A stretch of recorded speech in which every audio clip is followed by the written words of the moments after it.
महाराणा प्रताप भारतीय इतिहास के एक महान योद्धा और मेवाड़ के राजा थे। उनका जन्म 9 मई 1540 को कुंभलगढ़ किले में हुआ था। वे मेवाड़ के राजा राणा उदय सिंह द्वितीय के पुत्र थे। महाराणा प्रताप अपनी वीरता, साहस और स्वाभिमान के लिए प्रसिद्ध थे। उन्होंने अपने राज्य और स्वतंत्रता की रक्षा के लिए मुगल सम्राट अकबर के खिलाफ लगातार संघर्ष किया।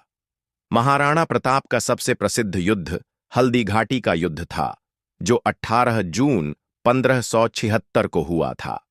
इस युद्ध में उनका सामना मुगल सेना के प्रमुख आमिर खुसरो से हुआ। हालांकि यह युद्ध मुगल सेना के पक्ष में समाप्त हुआ, लेकिन महाराणा प्रताप ने हार के बावजूद अपने साहस और संघर्ष की मिसाल प्रस्तुत की।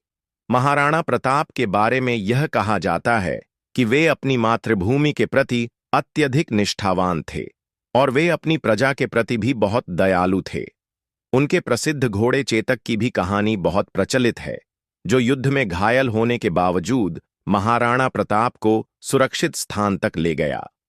महाराणा प्रताप के संघर्ष और बलिदान ने उन्हें भारतीय इतिहास में एक अमिट स्थान दिलवाया। उनके जीवन की प्रेरणा आज भी लोगों के दिलों में जीवित है।